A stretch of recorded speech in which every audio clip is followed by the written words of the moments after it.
This is CGTN, China Global Television Network.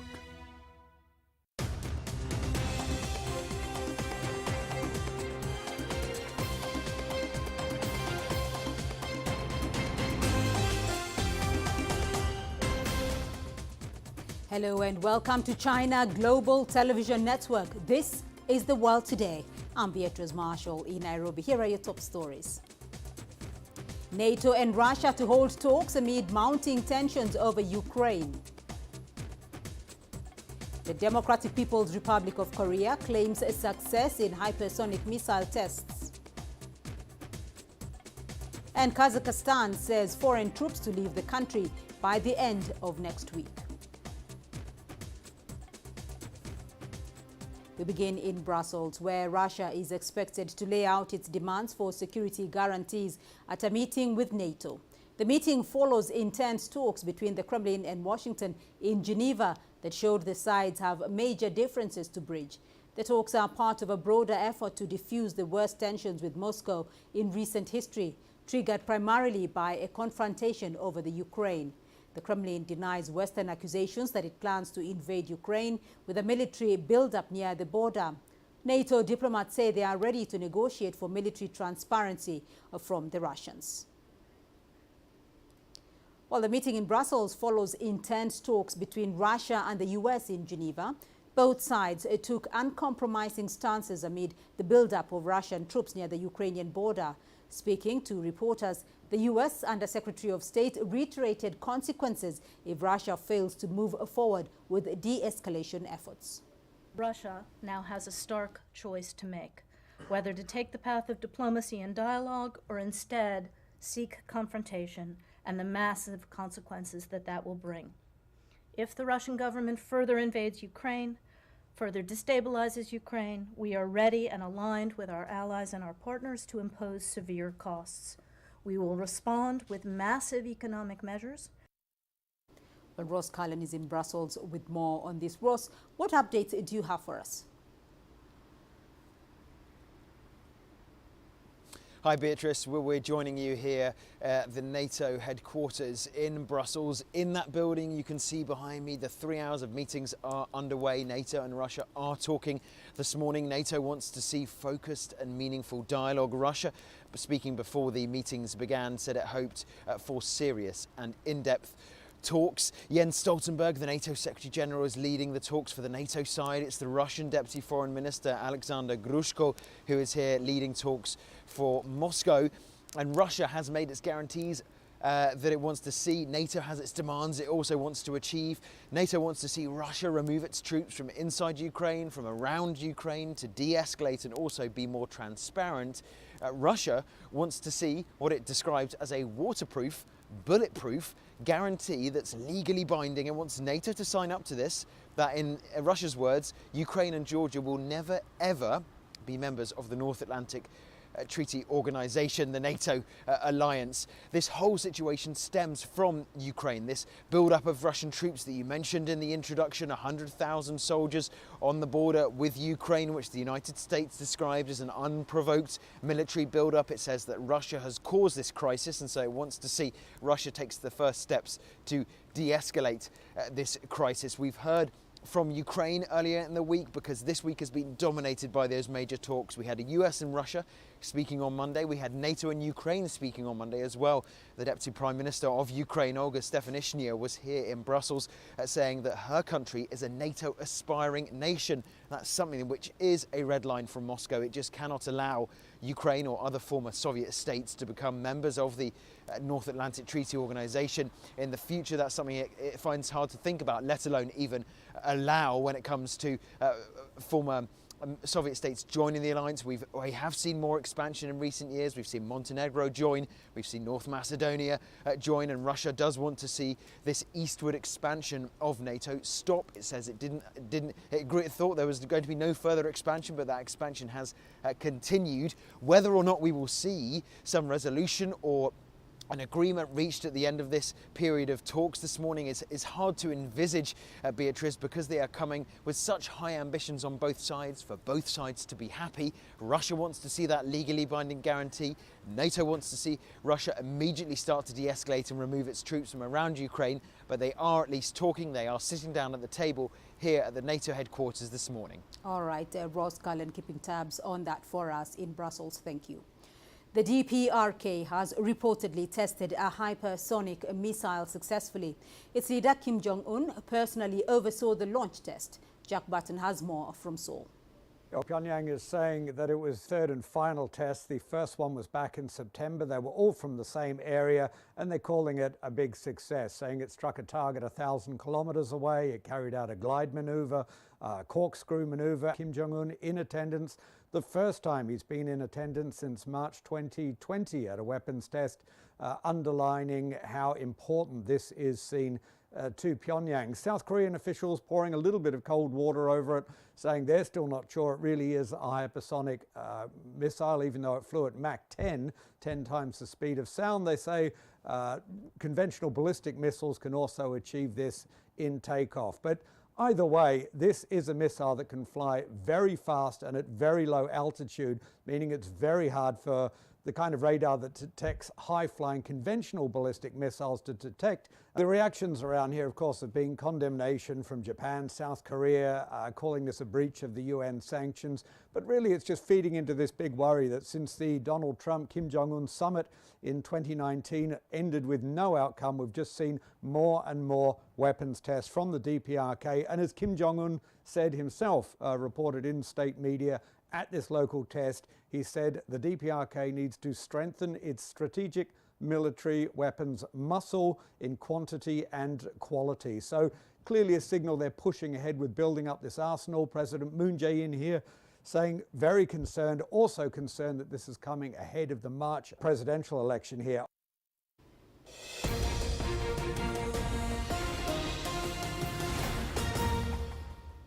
And we are receiving some breaking news that a huge explosion has been reported in the Somali capital, Mogadishu. The blast was on a road leading to the airport, and at least 4 bodies were seen lying at the explosion scene. The explosion has also damaged 4 cars and 2 motor rickshaws. It is not immediately clear what caused the explosion. We'll have more details for you on Africa Live. Hong Kong's new Legislative Council has held its first meeting. The members elected last month are attending the event. Hong Kong Chief Executive Carrie Lam focused on the government's restructuring plan as well as Hong Kong's Northern Metropolis Development Strategy. Our correspondent Xu Dan has more there.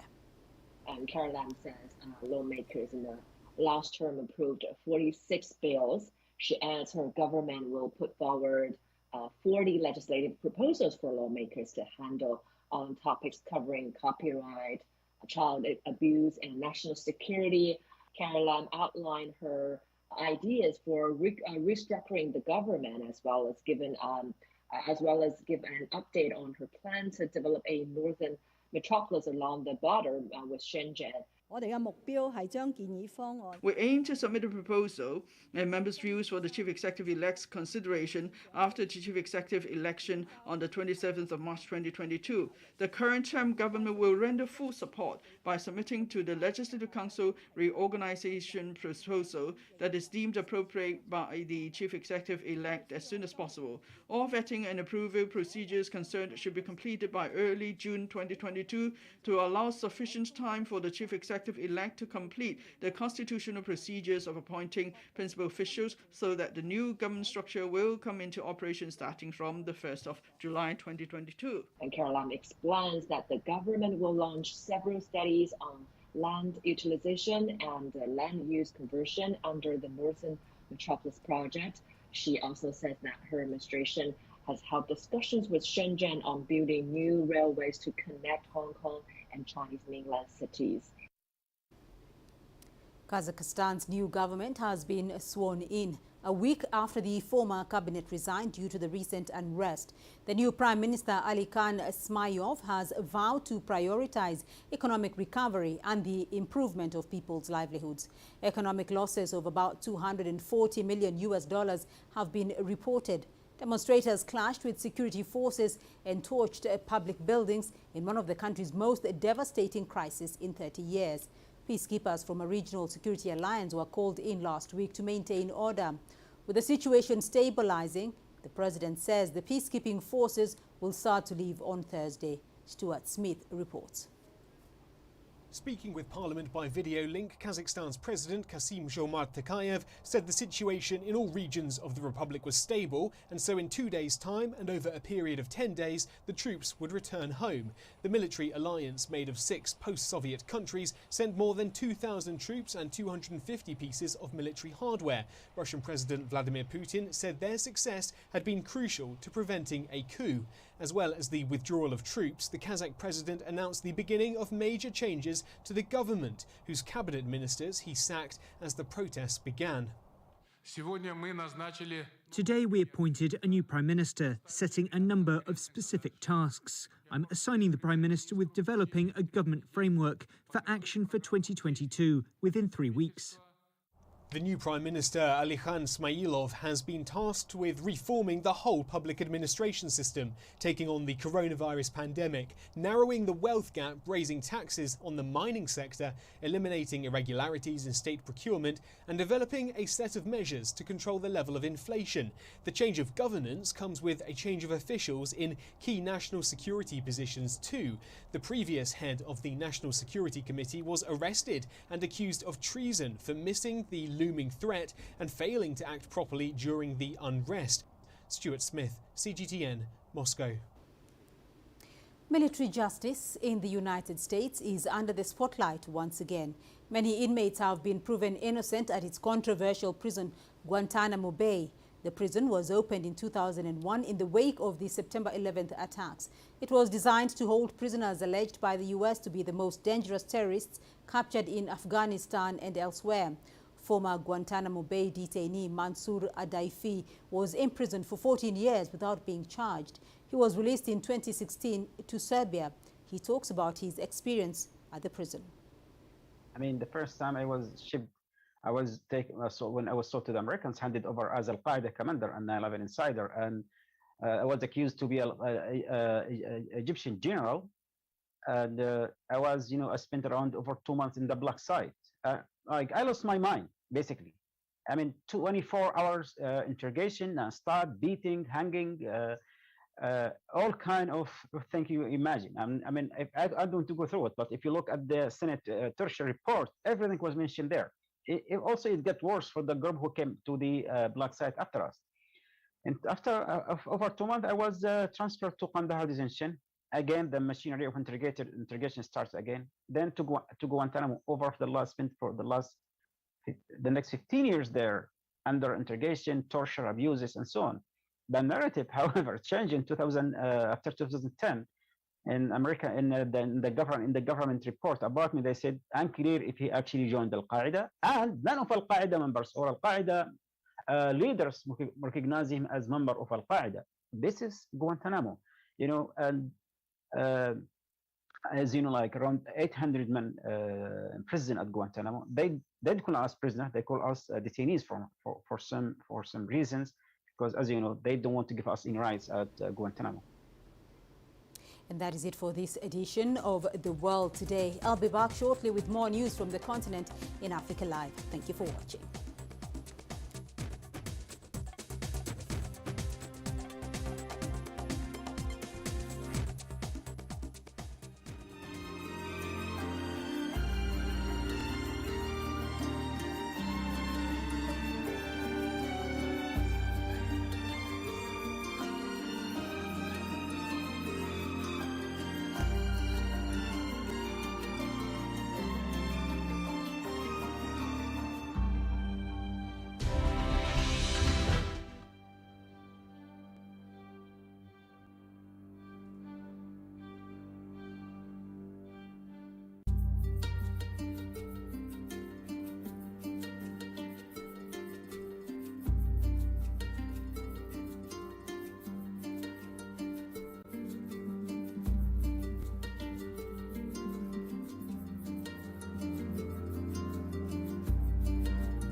This is CGTN, China Global Television Network.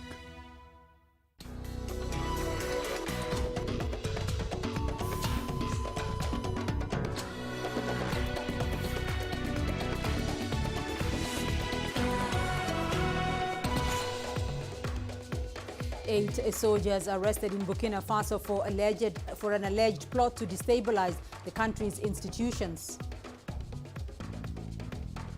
The United Nations warns of far-reaching consequences for Mali and its neighbors of a protracted political crisis.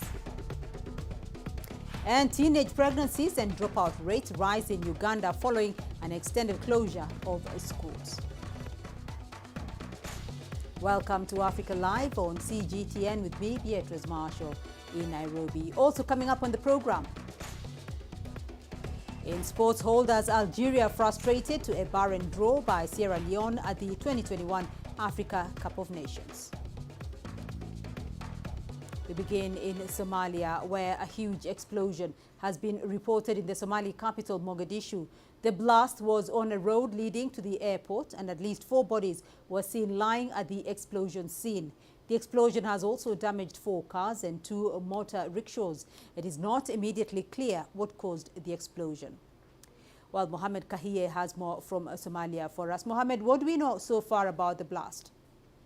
Well, by now, preliminary reports from the security sources say that at least 8 people have died, most of them security agencies who are said to be with a convoy of UN, some international agencies. Most of and other people, unconfirmed number of people also were wounded, mainly civilians. Armed group Al-Shabaab has immediately claimed the responsibility for this suicide car bomb attack, saying that they were targeting some, as they said, white people. Some of the people who survived this attack is the deputy mayor of Mogadishu, who just said that he survived the attack.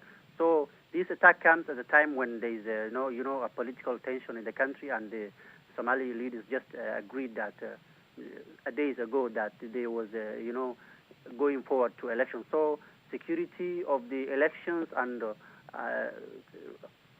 tomorrow also we are expecting some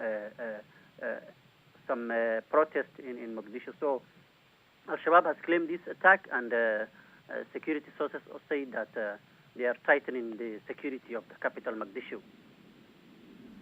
All right, Mohamed Kahiye joining us there from Somalia on that blast that has just happened a few minutes ago. We'll have more details on that in our subsequent bulletins.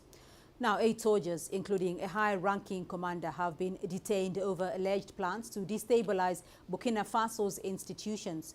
According to a statement by the Military Prosecutor's Office, the plot was being planned by a group of soldiers. In a statement, the office says it found out the information on Saturday after a member of the group denounced the plan. An investigation has been launched and the suspected soldiers are being questioned. Burkina Faso's government has come under pressure over failure to stem a 6-year insurgency that has forced 1.4 million people to flee their homes.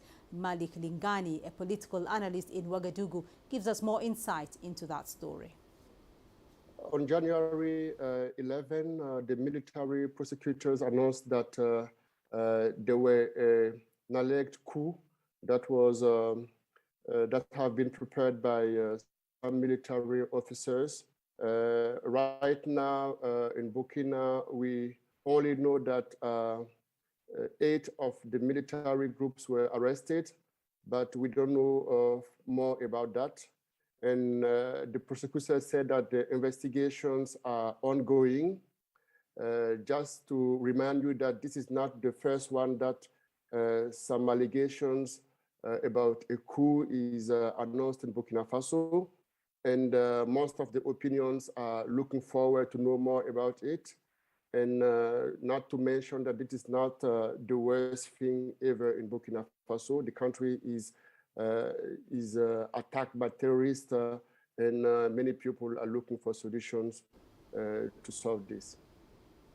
The UN's special representative to Mali has briefed the Security Council on some of the hurdles that the country faces. Mali is struggling to cope with several challenges in its transitional process, as well as new ECOWAS sanctions. El Gassim Wane told the UN Security Council that every effort should be made to resolve problems linked to the transition process. Wane warned that a protracted impasse would make it harder to find a consensual way out. He also briefed the Council on the additional sanctions imposed by ECOWAS. The regional bloc put in place the sweeping measures after Malian leaders announced the delay of elections from next month to December 2025. Every effort should be made to resolve as soon as possible the current challenges linked to the transition process. A protracted impasse will make it much harder to find a consensual way out, while increasing hardships for the populations and further weakening state capacity. Such scenario will have far-reaching consequences for Mali and the region as a whole. In Sudan, mothers have taken to the streets of the capital, Khartoum, to demand justice and an end to the killings of demonstrators in the country. Described as the Mothers' Parade, it is in solidarity with the mothers of the young men who were killed in protests. Since the October 25th military takeover, dozens of Sudanese have taken part in protests against military rule. Security forces have been cracking down on the demonstrators. At least 61 people have been killed, according to the Central Committee of Sudanese Doctors. Their mothers are tired of raising them. They work in selling food and tea. Anyone who drives a tuk-tuk puts his university degrees aside because he will not find a job. Then they get shot in these demonstrations. Where is the justice? We say to the military, we will not leave these streets until we bring them down. If you kill 1,000 of us, we will remain in these streets. Schools in South Africa are set to reopen between the 12th and the 19th of January. The Department of Basic Education announced that a staggered calendar will be followed. The school reopening comes as the country faces a new wave of COVID-19 cases, driven mostly by the Omicron variant. For more on this, I'm now joined by CGTN's Angelo Coppola in Johannesburg. Angelo, schools are reopening in the wake of the Omicron surge in the country. What safety measures are being put in place to ensure the safety of students, the teachers and other staff?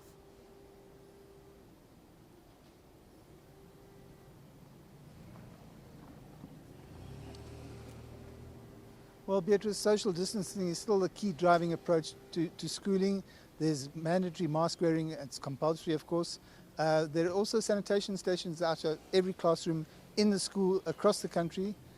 And there will probably be a drive to make vaccinations compulsory for kids over 12, but that's not mandatory just yet. The Education Minister says that they won't make it mandatory because they can't, as she put it, put vaccination centres in all schools in the country. Some universities have taken a slightly different route, insisting on vaccinations before students are allowed back on campus in February. So while the authorities have lowered the lockdown level restrictions a couple of weeks ago, the high transmissibility of Omicron has education authorities a little cautious, and they're going to properly enforce those safety protocols that they've got in place already. Beatrice? Well, Angelo, after a period of closure, though, some schools reverted to full-time teaching in 2021, while some retained a rotational system due to the pandemic. Will that system be retained this year, do you think?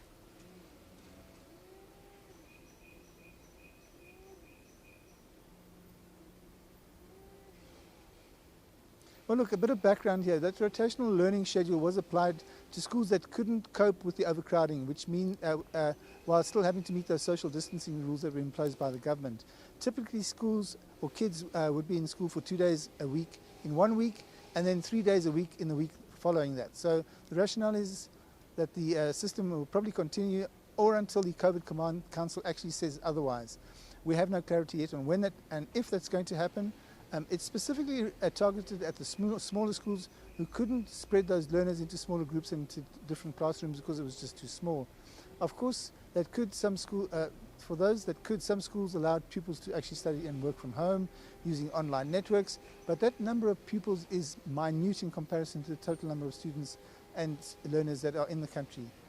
But there is another problem. It seems that some schools have been vandalized and ransacked during the latest Christmas holidays over December, which makes the situation even more dire. So it's not been an ideal situation, but there will be some clarity later this week on whether that rotational learning will in fact continue or not. But The added pressure of replacing damaged school infrastructure could force educational authorities to maintain that rotational process for now. Beatrice? All right, Angelo Coppola for us there in Johannesburg. Thank you. Meanwhile, those schools have reopened for many in Uganda after almost 2 years as part of measures aimed at curbing the spread of COVID-19. The shutdown was the longest disruption of learning at educational institutions, but Ugandan officials expect a third of children who are in school when the pandemic began will not return. This is due to teenage pregnancies and marriage, as well as many working to help their families make ends meet. Nokutula Shabalala reports. In the town of Kayunga, northeast of the capital Kampala, 16-year-old Sarah Nakafiro became pregnant during the school closures. Bored and stuck at home, she was lured by an older man into a relationship. We left to return home, but in my heart, I did not believe that I was pregnant. I did not accept it. I thought it was just a joke. We got home, and the fear began to kick in, knowing that I had conceived, even when I kept denying and refusing to accept the fact. I asked myself a lot of questions. What would I do? I actually conceived when President Museveni was about to reopen schools so students would return to school. Feeling embarrassed and angry, the teenager says she now avoids leaving her grandmother's home with her 3-month-old infant. Whenever I walk around or when I go for immunization, people ask me, "Is this child really yours?" The government was wrong to refuse to reopen schools sooner before I got into these pregnancy troubles. The decision caused me harm because if schools had been reopened earlier, I would have returned to school and this would not have happened. The United Nations Children Agency, UNICEF, says the shutdown was too long and costly for Uganda's young. I would say UNICEF would not have advised for this kind of measure. We believe that, there is always a risk for having schools open because you have 50 million learners in Uganda. But as I said, there are different measures to prevent the spread of infection through the education system. The Education Ministry says 15.5 million students had their education disrupted when schools were forced to shut down for nearly 2 years to reduce the spread of COVID-19. UNICEF projects that a third of students will never return to school. 18-year-old Farida Namuganza fears she is one of them. She took up work at this restaurant to help provide for her family. I am worried as a girl. Without being in school, I might be tempted to get married because life can get very difficult with no solutions to it, and marriage will be my only option. As the new year begins, Uganda faces the challenge of securing the future prospects of its young generation. Despite setbacks such as the rising teen pregnancies recorded during the long closure of schools. Nokutula Shabalala, CGTN. Meanwhile, travelers in Uganda will not be required to show proof of vaccination against COVID-19 when using public transportation. Authorities in the country had earlier announced that it would be a requirement, as Leo Senyange tells us more. Documents are often needed for travel. To fly, you need a passport. A few days ago, to travel by public means here, you needed this, a COVID-19 vaccination card.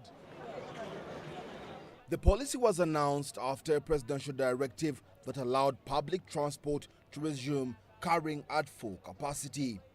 The transport sector, which has been operating at 50%, will be opened fully, but with necessary SOPs, such as wearing of masks, full vaccination by both the crew of PSVs and the travelers. But the decision has since been reversed. Travelers can now move about without having to show their vaccination cards. There are very many passengers who are worried because some of them have not been vaccinated. So when they tried to talk to them, he said, it is difficult for us, but when they have been vaccinated, they will get free means of transport. According to Uganda's Ministry of Health, the country's COVID-19 positivity rate has risen from 11% in the third week of December to 23% now. And with just 3% of the population fully vaccinated, many are worried that things might get worse. For some of the travelers, there is no throwing caution to the wind. Everyone is supposed to abide by the rule that are imposed by the health authorities, and that is to put the face mask, you clean your hands, and you make sure you don't just greet anyhow. I wear the mask and I have some too. I feel safe. I don't want to have the fear. The opening up of schools, transport, sports and soon bars could bring a sense of reprieve after 2 years of restrictions. But the government is continuing to push its vaccination campaign across the country. Leon Senyange, CGTN, Kampala, Uganda. You're watching Africa Live. Still ahead on the program. Concerns mount over the increasing number of road accidents in Nigeria.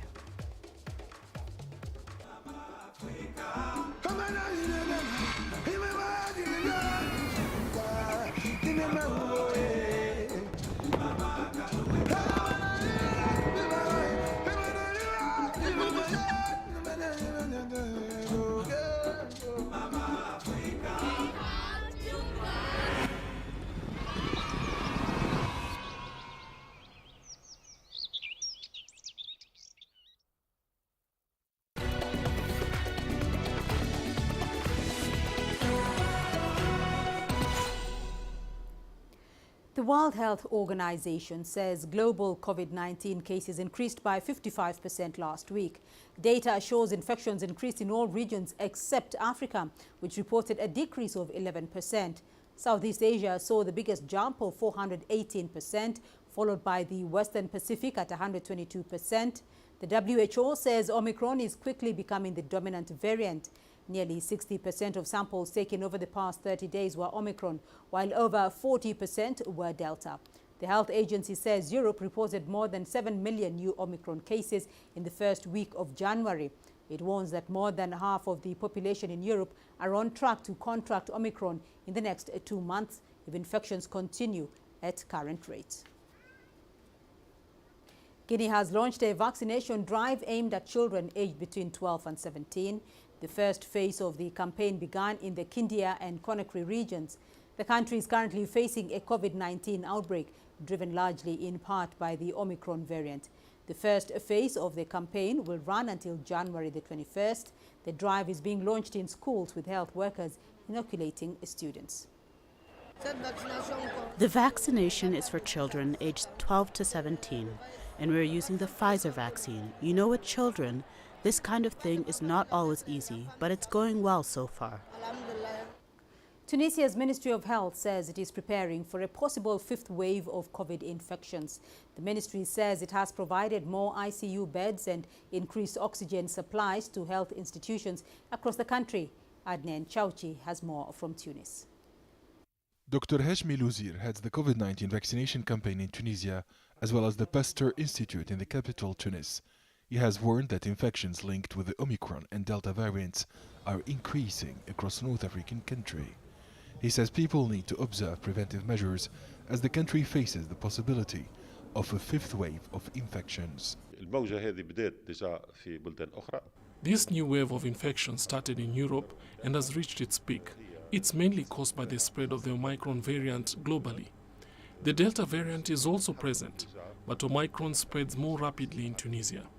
The health department is well prepared for the new wave, and we have provided oxygen and ICU beds at hospitals. Dr. Louzir, who is a member of the country's scientific committee to combat the coronavirus, says Tunisian scientists have urged the government to take several measures to limit the spread of the virus. The main recommendations are imposing a nighttime curfew and a 3-week ban on cultural gatherings, sports and cultural events to break the chain of infections with this fast-spreading Omicron variant, and this will prevent the fifth wave outbreak. We have also called for stepping up of the vaccination drive. Tunisia is preparing for the fifth wave of coronavirus by increasing vaccinations countrywide. More than 6 million Tunisians have been fully vaccinated, even though many others remain reluctant to get their first dose. Everyone should get vaccinated. It's safe and it saves lives. I have my vaccine certificate. Tunisian citizens must behave in a more responsible manner and respect the law. I'm old and retired, but I refuse to get vaccinated. It's my body and I'm free. Imposing vaccination limits my freedom as a citizen. Tunisian groups opposed to inoculations have organized several protests to denounce mandatory COVID-19 vaccination. The Tunisian government is trying to increase public trust in COVID-19 jabs. According to the health ministry, Omicron infections now account for 30 to 40% of cases undergoing genome sequencing at the Pasteur Institute in Tunis. The Delta variant represents around 60% of infections reported in the North African country. Abdel Shawishi, CGTN, Tunis. Transport and road safety officials in Nigeria have asked car owners and drivers to properly maintain their vehicles and observe traffic regulations at all times. Their plea follows an increase in the number of road accidents in the West African nation. Insurers in the country have also raised their concerns about the failure of some motorists to get their vehicles properly covered. Our correspondent Tise Makende reports from Jos in the country's northern region. Road accidents are on the rise in Nigeria, and the government is sounding the alarm. We have the human factor, we have the mechanical factor, and we have the environmental factor.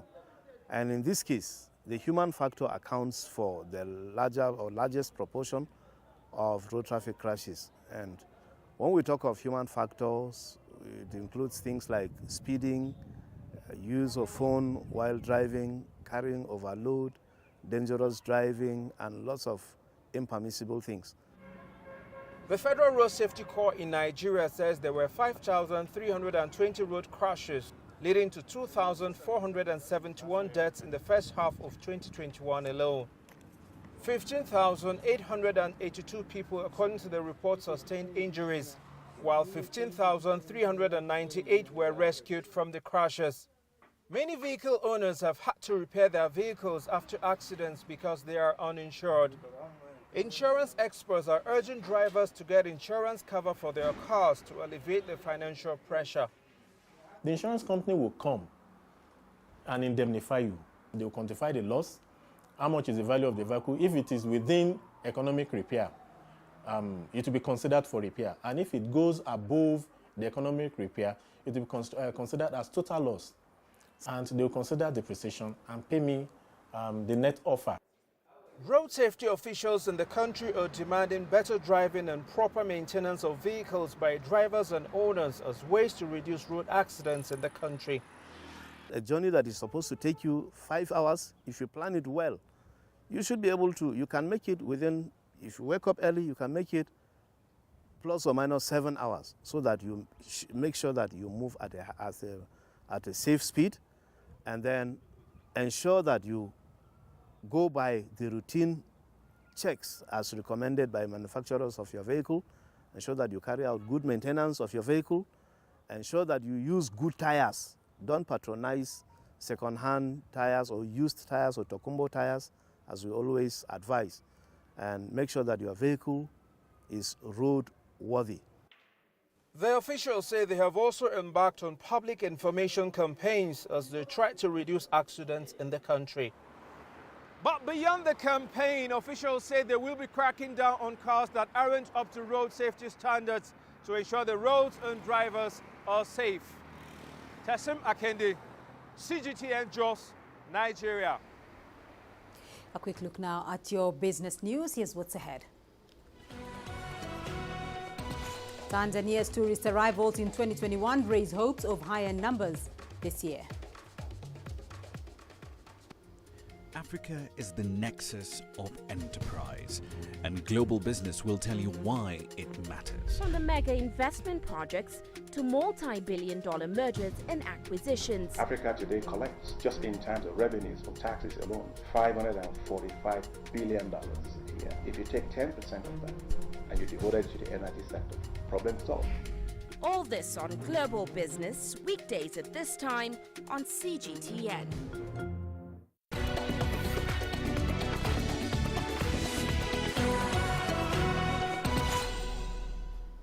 Egypt's annual urban consumer price inflation slightly accelerated to 5.9% year-on-year in December from 5.6% in November.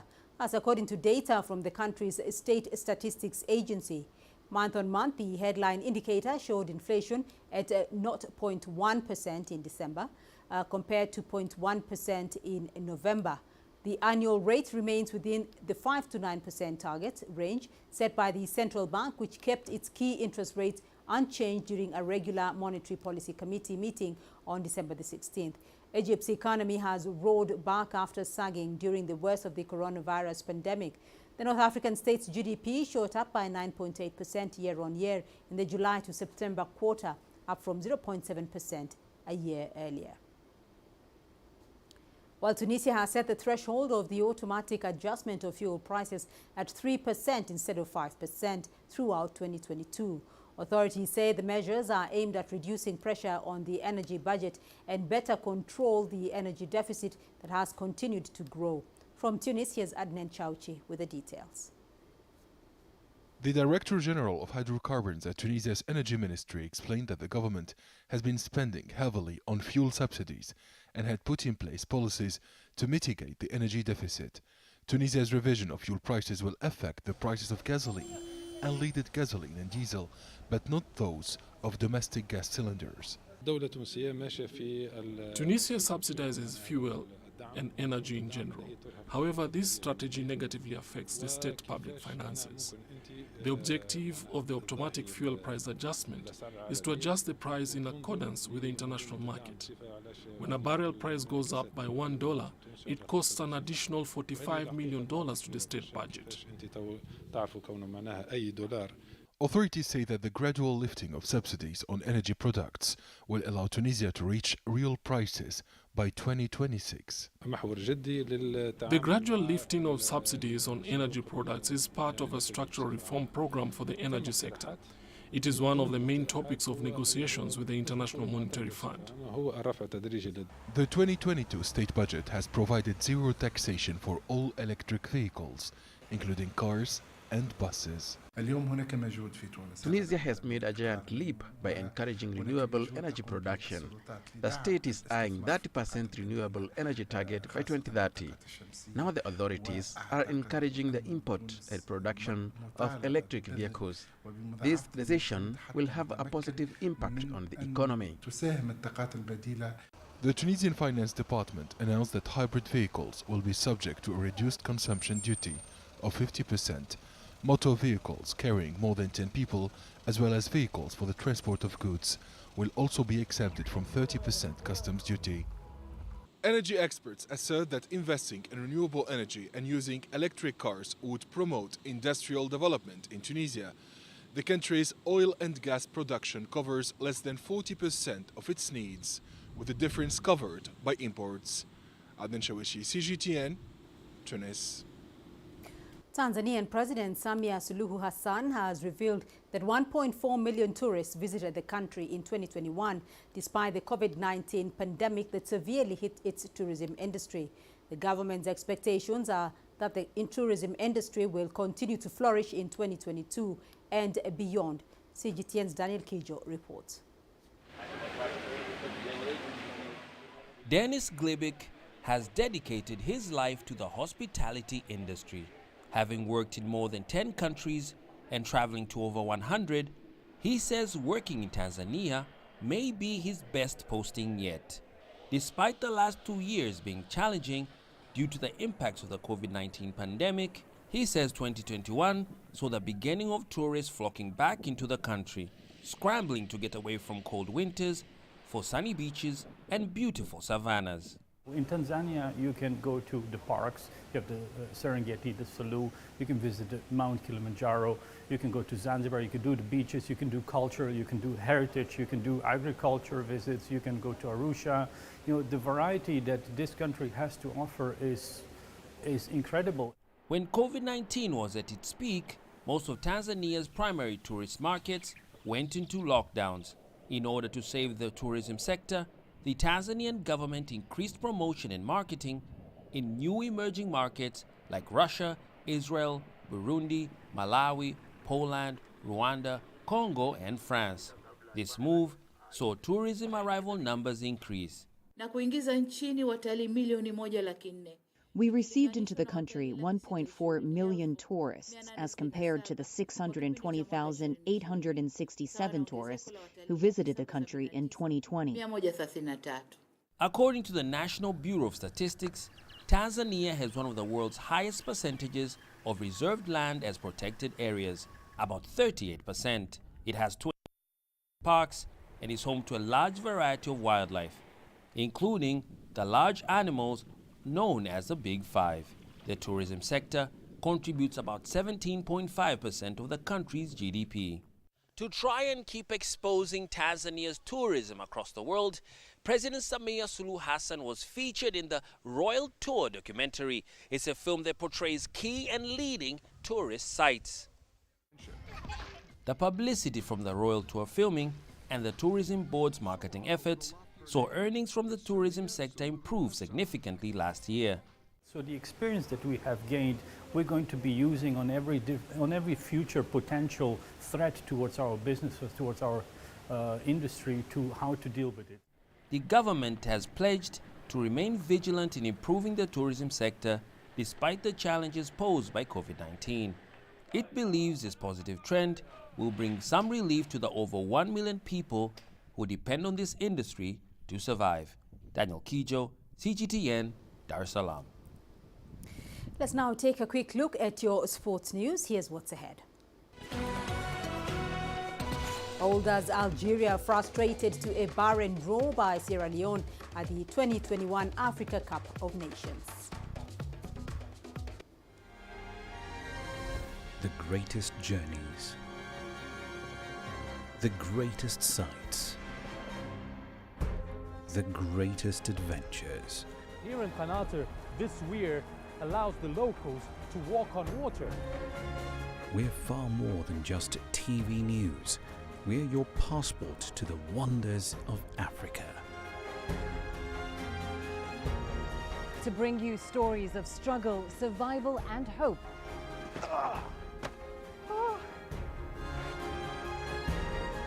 So let's explore.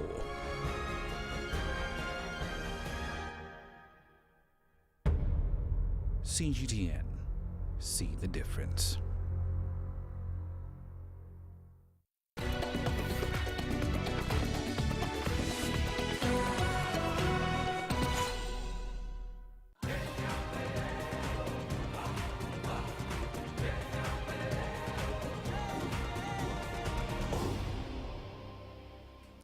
Nigeria began their Africa Cup of Nations campaign with a crucial 1-0 win against record winners Egypt in Garoua in Cameroon on Tuesday.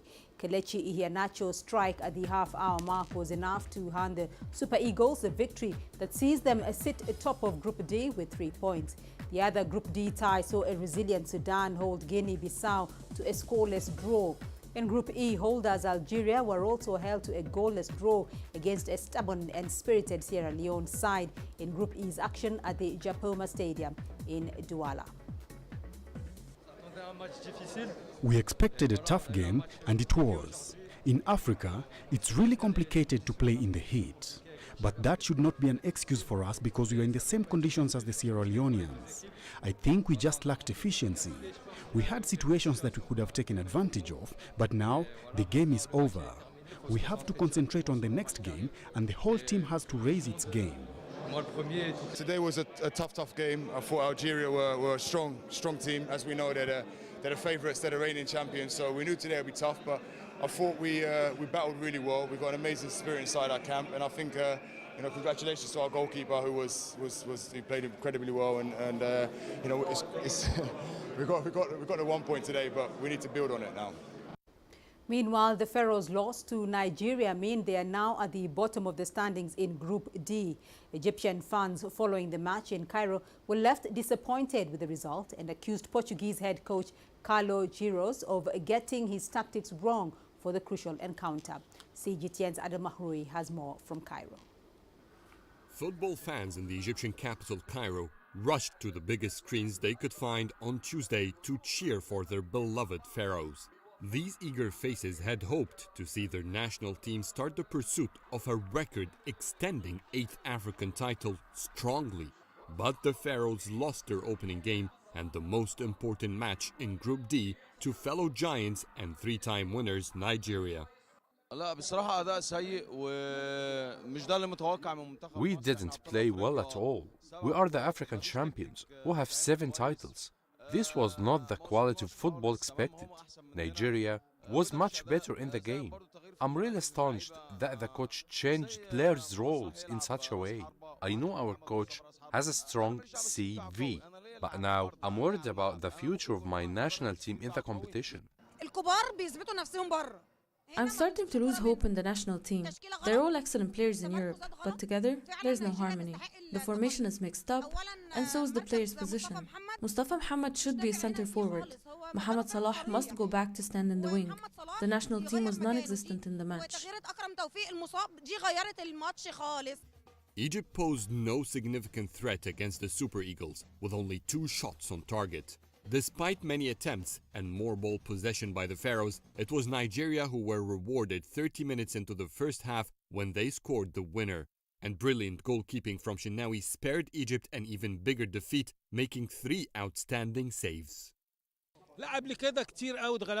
We've lost our first matches at the AFCON before. It's not a big deal. In 1986, we lost the first match, but won the title. We will advance to the knockouts. I'm not worried, because we have chances as runners-up, or even as the best third team in the group. With Tuesday's defeat to Nigeria, the AFCON record holders sunk to the bottom of Group D. Sudan and Guinea-Bissau shared the spoils in a barren draw in the other pool match. The Pharaohs have no choice now but to win both next matches if they want to guarantee a spot in the knockout phase. Adel Mahroui, CGTN, Cairo. Novak Djokovic continued his preparations on Wednesday as he bids to win a record 21st Grand Slam title at next week's Australian Open, hitting practice shots at Melbourne Park. The Serb, who still faces the threat of deportation, said human error was behind a mistake made on his Australian entry